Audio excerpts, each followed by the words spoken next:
ভরা মৌসুমেও চালের বাজার অস্থির। চট্টগ্রামে চালের সবচেয়ে বড় পাইকারি বাজার পাহাড়তলীতে বস্তা প্রতি দাম বেড়েছে রেকর্ড 500 থেকে 1500 টাকা পর্যন্ত। উত্তরবঙ্গের মিল মালিকরা অস্বাভাবিক বাড়তি দামে চাল বিক্রি করছেন বলে অভিযোগ ব্যবসায়ীদের, যার প্রভাব খুচরা বাজারেও পড়েছে। নতুন ব্লেন্ডে আরো রিচ অ্যারোমায় সেলন ফ্যামিলি ব্লেন্ড টে। আমন ধানের আবাদ শেষ, কৃষকের ঘরে ফসল তোলার পর বিক্রিও শেষ।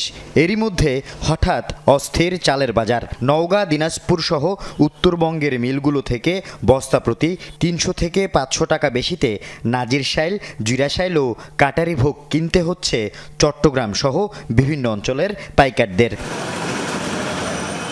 পাইকারদের দাবি, ভরা মৌসুমে এবার চালের দাম বৃদ্ধি ছাড়িয়েছে আগের সব রেকর্ড। সবচেয়ে বেশি বেড়েছে চিনি গুঁড়া চালের দাম। এক সপ্তাহের ব্যবধানে বস্তা প্রতি 1200 থেকে 1500 টাকা পর্যন্ত বেড়ে বিক্রি হচ্ছে 6600 টাকায়। 550 টাকা বেড়ে নাজিরশাইল বিক্রি হচ্ছে 4400 টাকা।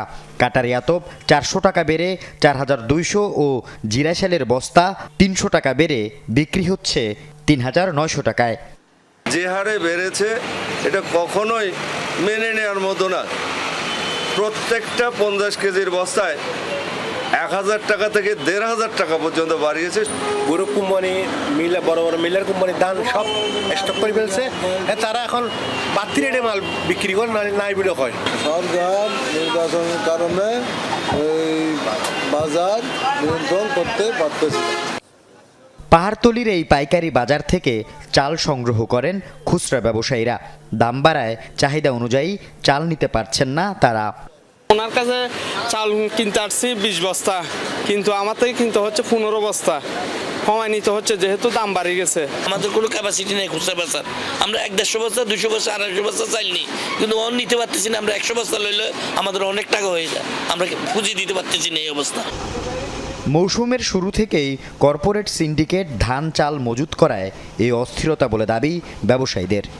এর মধ্যে আমাদের কিছু স্টকার আছে, কিছু মিলালা আছে এবং কিছু ব্যান্ডলারের মিলালা আছে, আর কিছু আছে যে আমাদের কর্পোরেট গ্রুপ, এরা মিলিয়ে যৌথভাবে এই জিনিসগুলো হয়ে গেছে। আল আমিন শিকদার, যমুনা নিউজ, চট্টগ্রাম।